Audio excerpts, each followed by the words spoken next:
Welcome to Zenlight 8, your source for peace, wisdom, and inner light. Have you ever felt powerless when your kids disrespect or ignore you? Those moments can spark frustration, but don't worry. Today, we're sharing a simple yet powerful approach to turn tension into connection. No yelling, no arguments, just 6 practical steps to regain your calm and build a stronger bond with your children. Let's dive in right now. And don't forget to hit that subscribe button for Zenlight 8 so you never miss out on tips to illuminate your soul. Step 1. Keep calm and control your emotions. Have you ever found yourself in a moment where your children blatantly ignore you or toss aside your words with a shrug? Maybe they roll their eyes, walk away mid-conversation, or act as if your presence doesn't matter. It's a sting that cuts deep, and your first instinct might be to snap, to raise your voice, demand respect, or let frustration take the wheel. But here's the truth. Reacting with anger rarely fixes anything. In fact, it often pours fuel on an already flickering fire. Instead, the most powerful tool you have in these situations is your ability to stay calm and keep your emotions in check. When your children disrespect or dismiss you, take a deep breath, anchor yourself, and hold steady. This simple act doesn't just prevent unnecessary conflict. It showcases your strength, stability, and confidence, subtly nudging your kids to pause and reflect on their behavior. Why calmness matters more than you think. Let's start with the obvious. Losing your temper feels good for about 3 seconds. You vent, you release, and then what? The room grows tense, your kids shut down or push back harder, and the gap between you widens. Anger might give you a fleeting sense of control, but it's an illusion, one that leaves you regretting words you can't take back. Staying calm, on the other hand, is a game changer. It's not about suppressing what you feel. It's about channeling it constructively. When you take that deep breath and choose composure over chaos, you're not just protecting your peace. You're setting the stage for a better outcome. Imagine this. Your teenager storms past you, ignoring your request to help with chores. Your blood boils, but instead of shouting, you pause. You inhale slowly, count to 5, and let the heat in your chest settle. In that moment, you're not weak, you're powerful. Your calm becomes a mirror, reflecting back to your child that their actions don't dictate your state of mind. Kids notice this. They might not say it, but they see your stability, and over time, it plants a seed. Maybe mom or dad isn't the enemy here. Maybe I should think about what I just did. The science behind staying cool. There's more to this than just good vibes. Science backs it up. When you're angry, your brain's amygdala, the emotional hotspot, takes over, flooding your system with stress hormones like cortisol. You're in fight or flight mode, and clear thinking? Out the window. But when you breathe deeply and pause, you activate your prefrontal cortex, the part responsible for reasoning and self-control. This shift lets you respond instead of react. It's not magic, it's biology. And the best part? Your kids pick up on it too. When they see you handle tension without exploding, they learn that emotions don't have to rule the day. They start to mirror that maturity, even if it takes time. How to master your emotions in the heat of the moment. So, how do you actually do this when every fiber of your being wants to yell? It's not about being a robot. It's about building a habit. Here's a step-by-step breakdown to make calmness your superpower. 1. Pause and breathe. The second you feel disrespect hit, stop. Don't speak. Don't move. Just take a slow, deep breath in through your nose for 4 seconds, hold it for 4, then out through your mouth for 6. This resets your nervous system and buys you time to think. 2. Name the feeling. Silently acknowledge what's bubbling up. I'm frustrated because they ignored me again. Naming it doesn't mean dwelling on it. It means taking its power away so it doesn't control you. 3. Shift your focus. Look at something neutral, a plant, the wall, anything, to break the emotional spiral. This tiny distraction gives your mind a second to catch up with your intent to stay calm. 4. Choose your anchor. Find a mantra or phrase that grounds you. Something simple like, I am steady, or this won't break me. Repeat it in your head until the storm passes. 5. Act, don't react. Once you're steady, decide what to say or do next, but from a place of clarity, not impulse. Maybe it's a calm, "we'll talk about this later," or a quiet exit from the room. The point is, you're in charge, not your anger. Practice this enough and it becomes second nature. You won't just avoid blowouts. You'll feel stronger, more in control, and prouder of how you handle tough moments. The ripple effect on your kids. Here's where it gets really good. Your calm doesn't just save the moment. It teaches your children something profound. Kids are sponges, soaking up how you navigate life's messiness. When they see you unruffled by their attitude, they start to question their own behavior. Not right away, maybe not even that day, but the message sinks in. Mom doesn't lose it. Dad doesn't crumble. Maybe I don't need to push so hard. Subtle but powerful. Think about a time you've watched someone handle a crisis with grace. Didn't it make you respect them more? Your kids feel that too. Your stability becomes a beacon, showing them that disrespect doesn't have to derail everything. And over time, they learn that they can face their own frustrations with the same maturity. A lesson that sticks far beyond the walls of your home. When calmness feels impossible. Let's be real. Some days, staying calm feels like climbing Everest in flip-flops. Maybe your toddler's screaming through your third reminder, or your preteen's sarcasm hits a nerve you didn't know you had. It's okay to struggle, you're human, not a saint. The goal isn't perfection, it's progress. If you slip and snap, don't beat yourself up. Take a minute, reset, and try again. Every time you choose calm over chaos, even for a few seconds longer than last time, you're winning. If it's one of those days where the disrespect piles up, give yourself permission to step away. Walk to another room, sip some water, or just close your eyes for a moment. You're not running from the problem, you're protecting your ability to handle it well. Kids won't see this as weakness. They'll see you're human, and that's a lesson in itself. Building a calmer future. Mastering your emotions isn't a quick fix. It's a long-term investment. The more you practice, the less those disrespectful moments shake you. You'll start to notice patterns. When your kids push, you'll see it coming and sidestep the trap. And as your calm becomes consistent, your home transforms. Arguments shrink, silences soften, and communication opens up. Your kids might not thank you outright, but they'll feel the difference. A steady parent who doesn't waver, no matter what they throw your way. So, the next time your child ignores you or tosses disrespect your way, don't let it pull you under. Take that deep breath. Stand tall in your calm. You're not just avoiding a fight, you're showing them strength, teaching them resilience, and building a bond that can weather anything. Starts with you right here, right now. How will you choose to respond? Step 2, show understanding without giving in.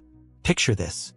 Your child snaps at you after a long day, or maybe they brush off your words with a cold shoulder. Your gut reaction might be to clamp down hard, to demand respect, assert your authority, and put an end to the attitude right then and there. But what if, instead of jumping to control the situation, you took a step back to look deeper? Showing understanding without giving in means observing and digging into what's really driving your child's behavior, stress, insecurity, or something unspoken, rather than hitting back with a power play. This isn't about letting disrespect slide. It's about building a bridge of communication with empathy, while still holding your ground. When you approach your kids this way, you open the door to connection without compromising the values you want to instill. Why understanding beats authority every time. When your child acts out, it's easy to see it as a personal attack, a challenge to your role as a parent. But more often than not, their behavior isn't about you at all. Maybe your tween is stressed about school, or your little one is wrestling with feelings they can't name. Reacting with a stern "because I said so" might shut down the moment, but it doesn't solve the root issue. Worse, it can push your child further away, leaving them feeling unheard and misunderstood. Empathy, though, flips the script. By pausing to consider what's behind their actions, you show them you're not just the enforcer, you're someone who cares enough to see beyond the surface. This doesn't mean you're going soft. Understanding isn't the same as excusing. It's about gathering insight so you can respond wisely, not impulsively. When your child feels you're trying to get where they're coming from, they're more likely to lower their guard and talk. That's where real progress happens, not in a standoff, but in a conversation. peeling back the layers. So, how do you figure out what's really going on? Start by observing. When your child ignores you or lashes out, don't take it at face value. Ask yourself, what's different today? Are they tired? Did something happen at school? Are they testing boundaries because they feel unsteady somewhere else? Kids don't always have the words to say, I'm overwhelmed, or I'm scared. So they show it instead through silence, defiance, or a sharp tongue. Take a recent moment of disrespect and rewind it in your mind. Maybe your teenager slammed the door after you asked about homework. Instead of assuming they're just being rude, consider the context. Did they have a rough day? Are they juggling too much? This isn't about making excuses. It's about seeing the bigger picture. Once you've got a hunch, test it gently. A simple, hey, you seem off today, everything okay? Can crack the door open. You're not accusing or demanding. You're inviting them to share. The power of empathetic words. Words matter, and how you use them can either build a wall or a bridge. When you respond with empathy, you're not caving, you're connecting. Try this. Instead of, stop talking to me like that, shift to, I can tell something's bothering you, want to tell me what's up? The first shuts down. The second opens up. It shows you're paying attention, not just policing behavior. Your tone should be calm, curious, not confrontational. Kids can smell judgment a mile away, and it'll make them clam up faster than you can blink. Empathy doesn't mean agreeing with their actions. If your child's being disrespectful, you can still call it out. Just do it with understanding woven in. For example, I get that you're upset, but talking to me like that isn't okay. Let's figure this out together. You're validating their feelings while drawing a line. That balance is key. It keeps you in control without turning it into a power struggle. Why this isn't weakness. Some parents worry that showing understanding looks like giving in, like they're letting their kids run the show.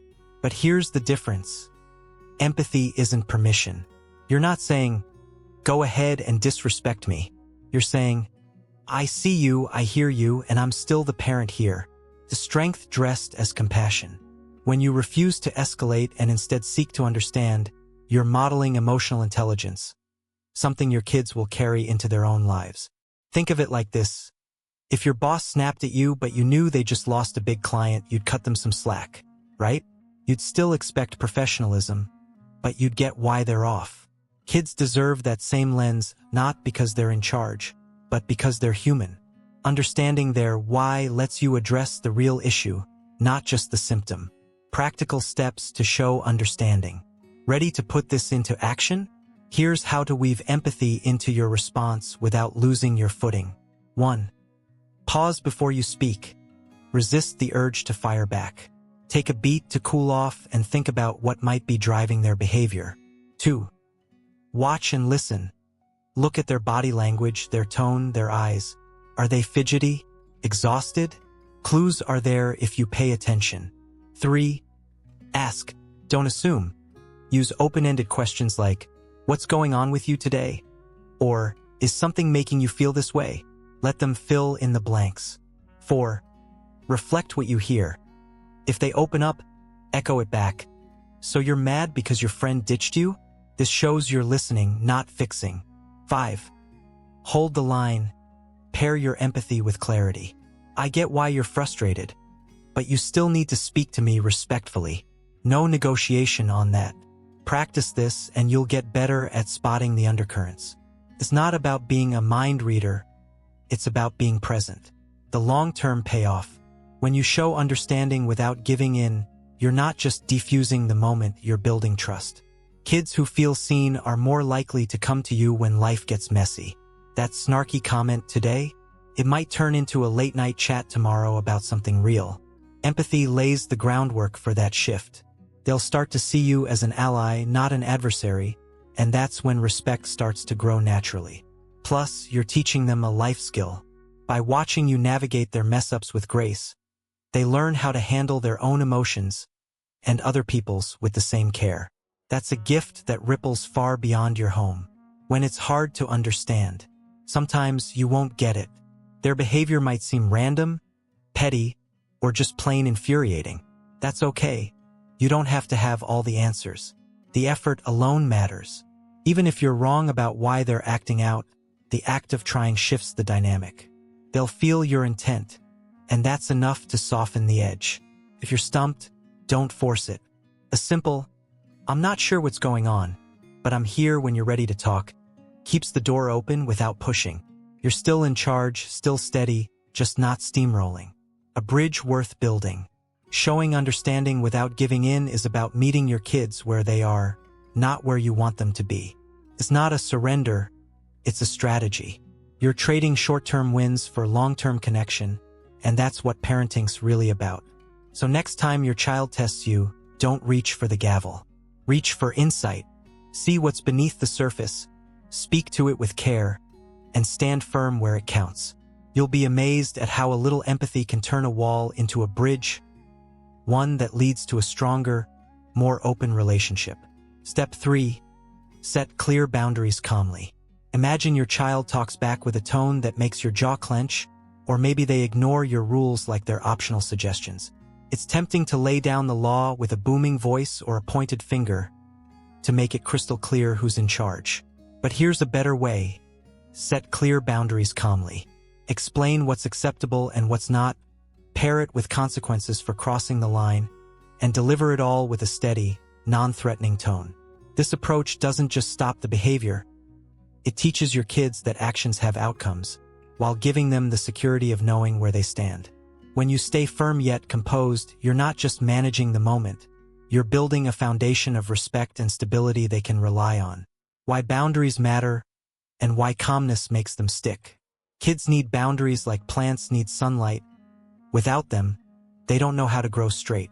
A lack of limits leaves them floundering, testing everything to see what holds. But here's the catch. How you set those boundaries matters just as much as the boundaries themselves. If you shout or threaten, you might get compliance for a minute, but it's fueled by fear, not understanding. Calmly stating what's okay and what's not, though, sends a different message. I'm in control, I'm fair, and I mean what I say. That's the sweet spot where real learning happens. When you pair a boundary with a consequence, delivered without drama, your child sees the cause and effect link. They don't feel attacked, they feel guided. And that guidance is a gift.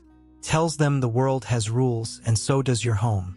Over time, that clarity becomes a safety net, helping them feel secure even when they push against it. The art of setting boundaries without the fight. So, how do you draw the line without turning it into a battlefield? It starts with your mindset. You're not punishing, you're teaching. Here's how to make it work. 1. Know your line. Before you speak, decide what's non-negotiable. Is it the tone they use? Ignoring chores? Be specific. Vague rules like, be nice, don't stick. Speak to me respectfully does. 2. Keep it simple. State the boundary clearly. It's not okay to yell at me when you're upset. You can tell me how you feel, but the volume stays down. No lectures, no fluff, or just the facts. 3. Add the consequence. Link it directly to the action. If you yell again, you'll lose screen time for the evening. Make it logical, not random. It's a result, not revenge. 4. Stay calm and firm. Your voice is your power. Keep it even, low and steady, no shouting, no sarcasm. Think of it like a news anchor delivering the weather. Certain, unshaken, clear. 5. Follow through. If they cross the line, enforce the consequence without hesitation. No second chances in the moment. Consistency is what makes it real. Say your kid storms off when you ask them to clean their room. You take a breath, then say, I expect you to start cleaning when I ask. If you walk away again, you won't use your phone tonight. No yelling, no guilt trips, just the boundary and the outcome. They might grumble, but they'll know exactly where the edge is. Why threats don't work, and firmness does. Threats are the fast food of parenting, quick, cheap, and ultimately unsatisfying. Do it or else might sound tough, but it's hollow if you don't follow through, and it poisons the air with tension. A calm, firm boundary, though, carries weight because it's rooted in certainty. You're not bluffing or bargaining, you're stating reality. Kids can feel the difference. A threat makes them defensive. A steady consequence makes them think. This isn't about being cold or detached. Your calm isn't indifference, it's confidence. You're showing them you don't need to raise your voice to mean business. That quiet strength sticks with them. Teaching them respect isn't forced. It's earned through consistency. The security in structure. Here's something you might not expect. Boundaries don't just limit your kids. They free them. When they know what's expected and what happens if they step out of bounds, the guesswork vanishes. They don't have to wonder how far they can push before you snap. They already know. That predictability is a comfort, even if they'd never admit it. It's like guardrails on a winding road. They might chafe at first, but they keep everyone safe. Take a child who keeps interrupting you. You say, "I need you to wait until I'm done talking." If you interrupt again, you'll wait 5 minutes before you can speak. When you enforce it calmly, they learn the rule isn't optional. And they also learn they're safe within it. No yelling, no chaos, just structure they can lean on. Handling pushback like a pro. Kids will test boundaries. It's their job. When they do, don't take it personally. They're not attacking you. They're exploring the map you've drawn. Your job is to hold the line without losing your cool. If your son rolls his eyes after you set a rule, don't escalate. Acknowledge it. I see that, and it's still not okay to disrespect me. And restate the consequence if needed. Stay steady. They'll push until they're sure the boundary's real. Then they'll adjust. If they argue, resist the urge to debate. I'm not discussing this now. The rule stands. Calm repetition beats a shouting match every time. They might not like it, but they'll respect it eventually. The long game. Boundaries build life skills. This isn't just about today's tantrum. It's about tomorrow's world. When you set clear boundaries calmly, you're prepping your kids for reality. Jobs, friendships, laws. Everything has limits, and actions have consequences. By teaching them this at home, you're giving them a head start. They'll learn accountability, not because you scared them into it, but because you showed them how it works. Think about your own life. The best teachers or bosses you've had didn't scream. They set expectations and stuck to them. Your kids will carry that lesson forward, learning to navigate rules with maturity instead of resentment. When calm feels out of reach. Some days, staying calm while setting boundaries feels impossible. Maybe your toddler's defiance hits you after a sleepless night, or your teen's attitude lands on a raw nerve. It's okay to falter, you're not a statue. If you slip and raise your voice, reset. Step away, breathe, then come back with, "I didn't mean to yell. Here's the deal. This is the rule, and this is what happens if it's broken." Your recovery shows them even adults work at this. And that's a lesson too. A foundation that lasts. Setting clear boundaries calmly isn't a quick fix. It's a slow build. Each time you do it, you're laying a brick in a wall of trust and respect. Your kids might not thank you now, but they'll feel the difference. A home where rules aren't chaos, where consequences aren't cruelty, and where they can count on you to mean what you say. That's security they'll carry forever. So, next time your child crosses a line, don't reach for volume, reach for clarity. State what's acceptable, tie it to a consequence, and deliver it with unshaken calm. You're not just stopping disrespect, you're teaching them how to live with it, and without it, in a way that lasts. Step 4. Set the example you want to see. Have you ever noticed how your kids seem to pick up your habits? The good, the bad, and the quirky. Without you even trying? The way you hum off-key when you're happy? Or how you mutter under your breath when traffic's a mess? They're watching, always. So when it comes to respect and listening, the most powerful tool you have isn't a lecture or a rule. It's you. Set the example you want to see. Show respect and listen actively if you want your children to do the same. Your consistent, positive behavior isn't just a nice idea. It's the best lesson you can give, shaping how they act in your home and out in the world. Kids learn more from what you do than what you say. And when you live the values you preach, you're building a blueprint they'll follow. Why your actions speak louder than words. You can tell your kids 100 times to be respectful or listen when someone's talking. But if they see you snap at a waiter or tune out your spouse mid-sentence, guess what sticks? They're not dumb. They spot the gaps between your words and your deeds faster than you can blink. That's why setting an example isn't optional. It's essential. If you want respect, you've got to give it first. If you want them to listen, show them what listening looks like. Your behavior is their textbook, and every day you're writing the pages they'll study. This isn't about guilt-tripping yourself into perfection. It's about realizing your power. When you treat others, including your kids, with kindness and attention, you're not just being nice. You're teaching them how to live. They'll mirror your consistency, not your commands, because actions carry a weight words can't touch. Respect starts with you. Let's break it down. Respect isn't a one-way street. If you want your child to speak to you politely, start by speaking to them that way, even when they're testing your last nerve. Imagine your 5-year-old spills juice all over the floor, and your instinct is to bark. What's wrong with you? Pause. Rewind. Try this instead. Oops, that's a mess. Let's clean it up together. You're not excusing the spill. You're showing them how to handle mistakes with grace. They'll feel respected, not shamed. And that's the seed of mutual respect taking root. Or take your teenager who's sulking after a fight with a friend. Instead of dismissing it with, "Get over it," sit down and say, "I can see you're upset. Want to talk?" You're modeling respect for their feelings, even if their attitude stinks. Over time, they'll start to echo that back, and not because you demanded it, but because you showed it. Listening is your superpower.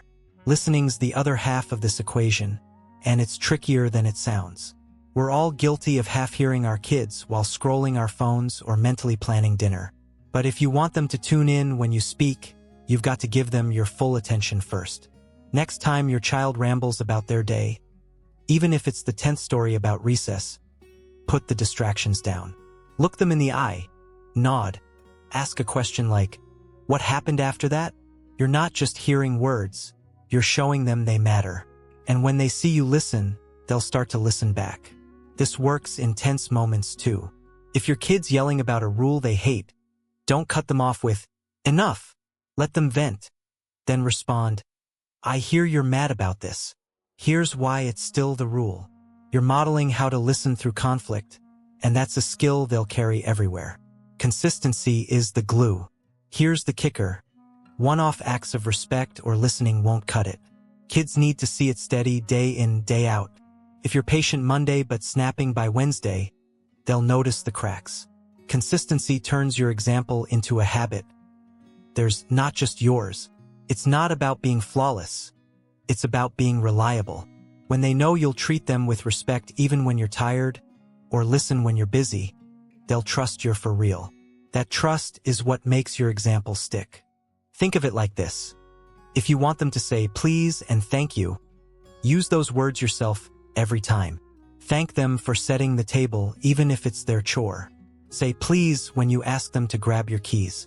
It's small, but it builds a rhythm they'll fall into. Beyond the home, a ripple effect. Your example doesn't stop at your front door. It follows your kids into the world. When they see you treat the cashier with kindness or apologize to a friend for being late, they're learning how to move through life. That grumpy teacher, that tough teammate, they'll handle them better because they've watched you do it. You're not just raising a respectful kid for your sake. You're raising one for society's.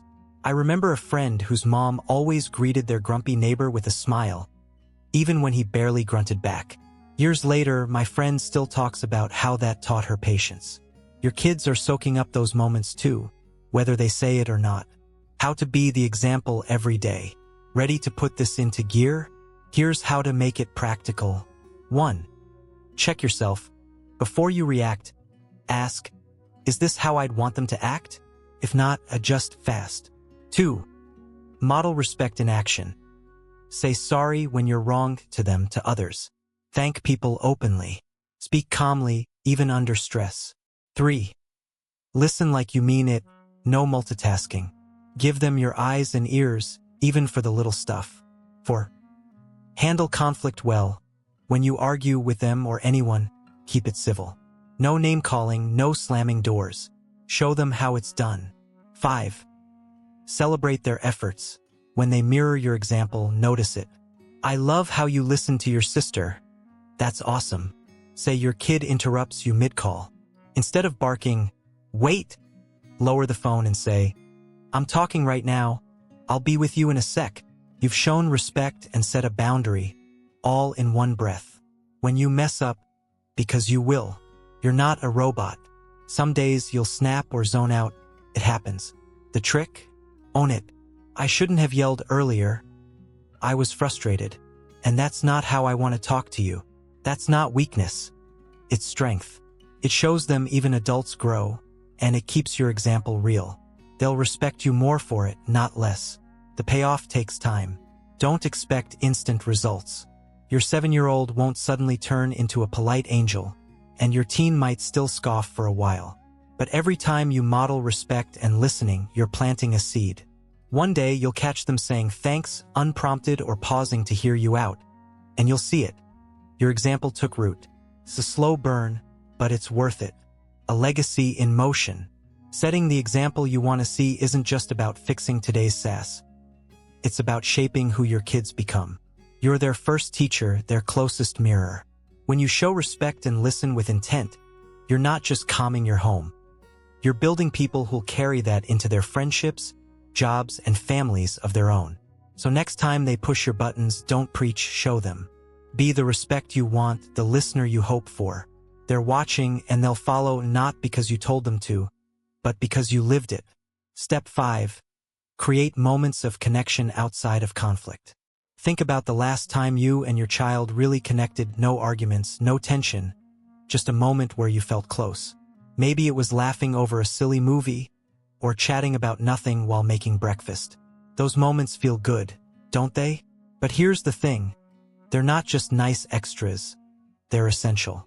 Creating moments of connection outside of conflict means carving out quality time with your kids to build a positive relationship. It's not about fixing disrespect in the heat of the moment. It's about strengthening your bond so those tough moments happen less often.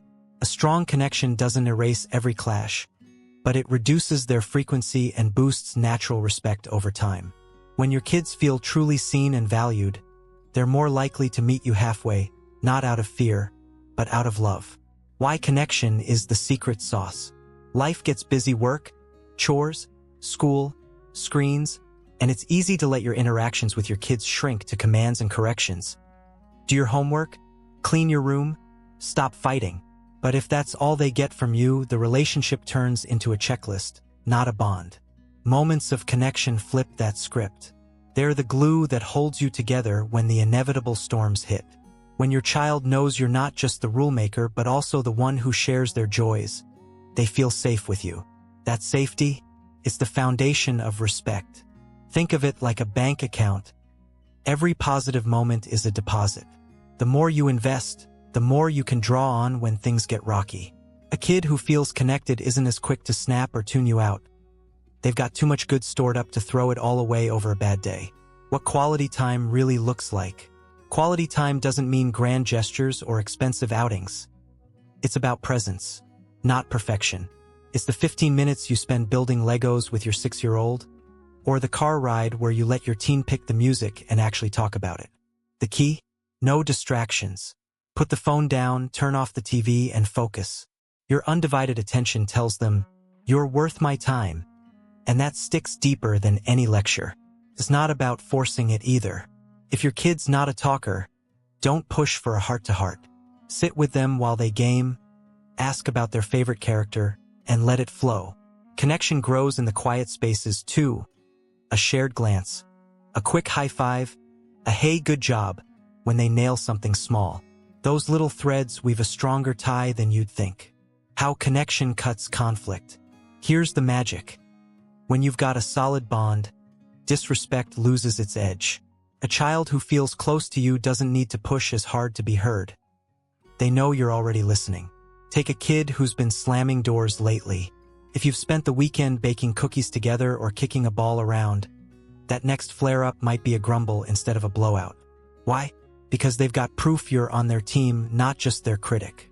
It's not a cure-all. Kids will still test you, but it softens the landing. A strong connection builds trust, and trust makes them more likely to pause before crossing a line. They're not perfect, but they're less inclined to burn a bridge they enjoy crossing. Making it happen, practical steps. Ready to build those moments? Here's how to weave connection into your days without overhauling your life. 1. Find their sweet spot. What lights them up? Dinosaurs? Soccer? TikTok dances? Join them there, even if it's not your thing. Your effort matters more than your skill. 2. Set a routine. Pick a small, regular slot, 5 minutes at bedtime, a weekly walk, a Sunday pancake ritual. Consistency turns moments into memories. 3. Ask real questions. Skip, how was school? For what's the wildest thing that happened today? Or, what's your teacher like when she's mad? Dig into their world. 4. Listen, don't fix. When they talk, resist the urge to solve everything. Nod, laugh, say, whoa, really? Let them lead, it's their stage. 5. Play together, build a fort, toss a frisbee, do something silly. Play cuts through age gaps and builds bonds faster than words. Say your tween's glued to their phone. Sit nearby. Ask, what's the funniest meme you've seen today? If they bite, roll with it. No agenda, just a thread to tug on. Or with a younger kid, grab some crayons and draw together. It's low stakes, high reward. Connection beyond the chaos. These moments aren't just for the good days. They shine brightest when you're intentional about them amid the mess. After a fight, don't let the silence linger too long. Find a neutral opener. Hey, want to watch that show you like? It's not ignoring the issue. It's rebuilding the bridge. The conflict's still there to address, but the connection keeps it from defining you. I knew a mom who'd leave little notes in her son's lunchbox after rough mornings. Nothing deep, just, you've got this, or a goofy doodle. He'd never say it, but he kept them. That tiny thread pulled them back together when words failed. The long-term win. This isn't a quick fix. It's a slow build. Every laugh, every shared glance, stacks up. Over time, your kids start to see you as more than the no guy or the nag. You're the one who gets their jokes, who remembers their weird obsessions, who shows up. That's when respect creeps in, not forced, but earned. They're less likely to lash out at someone they don't want to lose. And it's bigger than your home. A kid who feels connected learns how to connect with friends, teachers, future partners. You're not just easing today's tension. You're wiring them for relationships that last. When time's tight or they push back, life's hectic. Maybe you're juggling jobs or younger siblings, and quality time feels like a luxury. It's not about hours. It's about intent. 5 focused minutes beat a distracted hour every time. Steal moments where you can. A chat while folding laundry. A quick, what's on your mind? Before bed. It adds up. If your kid's standoffish, say, a teen who'd rather die than hang out, don't force it. Drop a casual, I'm grabbing ice cream, you in? And let them decide. No pressure, no guilt. They might say no today, but the invite lingers. Keep showing up. They'll come around when they're ready. When you miss the mark, some days you'll be too wiped to connect, you'll snap instead of smile, or zone out when they need you. It's okay. You're human. Circle back with a simple, I was off today. Let's try that talk again. The effort to reconnect keeps the thread alive. They'll see you're not perfect, but you're trying. And that's a lesson too. A bond that holds. Creating moments of connection outside of conflict is like planting a tree. It starts small, but it grows deep. You're not just dodging fights. You're building a relationship that can take them. So next time the air's clear, don't let it slip by, grab a moment. Share a laugh, ask a question, just be there. Your kids might not say it, but they'll feel it. You're not just their parent, you're their person. And that's the kind of tie that turns respect into something they give, not something you demand. Step 6. Give them space to reflect. Imagine you've just had a tense moment with your child. Maybe they talked back, ignored a rule, or stormed off in a huff. You've stayed calm, set the boundary, and said what needs saying. Now what? Your instinct might be to hover, to demand an apology, or to push for an instant turnaround. Fix this attitude right now. But here's a wiser move. Give them space to reflect. After you've addressed the situation, don't force immediate change. Stepping back and letting them process on their own terms can spark self-awareness and growth far more effectively than any pressure you apply. When you give your kids room to think, you're not letting them off the hook, you're trusting them to find their way back. And that's where real maturity begins. Why space beats force every time. When your child messes up, it's natural to want resolution fast. And, I'm sorry. A hug, something to tie a bow on it, but pushing for that quick fix often backfires. Kids dig in their heels when they feel cornered, defiance flares, and the lesson you're trying to teach gets lost in the standoff. Space, though, flips the dynamic. It's a quiet invitation. I've said my piece. Now it's your turn to figure this out. That shift hands them the reins to their own growth, and it's more powerful than you might think. Reflection doesn't happen under a spotlight. It needs room to breathe. When you step back, you're giving their mind a chance to wrestle with what happened. Why did I snap? What's the cost? Is this who I want to be? Forcing an instant apology might get you words, but space can get you change. The kind that sticks because they chose it.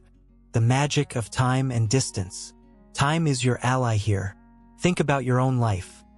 When you've had a fight or made a mistake, didn't the clarity come later, after the heat faded? Kids are the same. Right after a clash, they're flooded mad, embarrassed, stubborn. Pressing them to get it in that moment is like asking a boiling pot to cool itself. But give them an hour, a day, even a night to sit with it and something shifts. The fog lifts and they start to see what you saw, not because you hammered it in, but because they worked it out. Distance helps too. When you're not hovering, they don't feel judged or watched. That freedom lets them drop the defenses and face themselves. A kid who's sulking in their room might replay the argument, feel a pang of guilt, and come back softer, all without you saying another word. How to give space without losing ground. So, how do you pull this off without it feeling like you're giving up? It's about balance. You've set the stage, now let them walk it. Here's a roadmap. 1. Wrap it up cleanly. After addressing the issue, say, "You can't talk to me like that. We'll revisit this if it happens again." Leave it there. No lingering lectures or guilt trips. 2. Step away. Physically or emotionally create distance. Walk to another room, shift to a neutral task, or just go quiet. Show them you're done pushing. 3. Resist the urge. Don't chase an apology or check in too soon. Let them sit with it, even if it's awkward. 4. Trust the process. Believe they're capable of reflection even if they're young. Kids surprise you when you give them room. 5. Watch for openings. When they're ready, a shy hey or a softer tone. Meet them there. Don't rehash unless they do. Picture your teen slamming the door after you call out their rudeness. You say, "That's not okay. We don't do that here." Then let it rest. You head to the kitchen, make tea, and wait. An hour later, they shuffle in, mumbling, "Sorry about earlier." That space doing its work, no arm twisting needed. Why this isn't letting them win? Some parents worry that stepping back looks weak, like they're dodging the fight or letting disrespect slide. It's not. You've already drawn the line. Now you're letting them decide how to cross back. It's strength, not surrender. Trust in your guidance and their ability to grow. You're not ignoring the problem. You're giving it room to resolve on a deeper level. They don't win, they learn. This also isn't neglect. You're not abandoning them to figure life out solo. You're just shifting from director to guide. The boundary's set. The consequence is clear if they cross it again.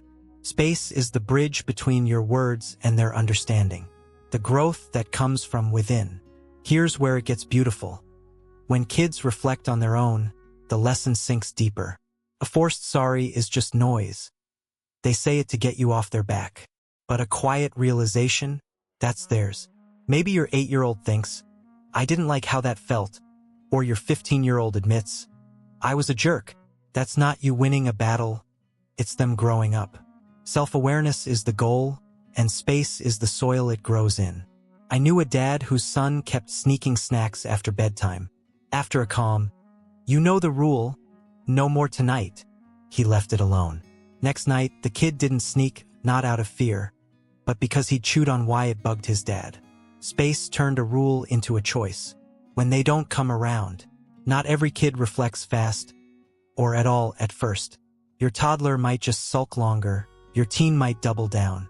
That's okay, growth isn't linear. If they stall, don't rush in. A day or two later, you might nudge gently. How are you feeling about the other day? Keep it light, the seed's still planted. Some take weeks, months, even years to sprout. Your job is patience, not pressure. If the behavior repeats, enforce the consequence you set calmly, no drama. Space doesn't mean no accountability. It means you don't micromanage their conscience. The bigger picture, life lessons. This isn't just about today's tantrum. It's about tomorrow's character. Giving space teaches them to think for themselves. In school, at work, in relationships, they'll face choices without you hovering. Reflection turns, what do I have to do? Into, what should I do?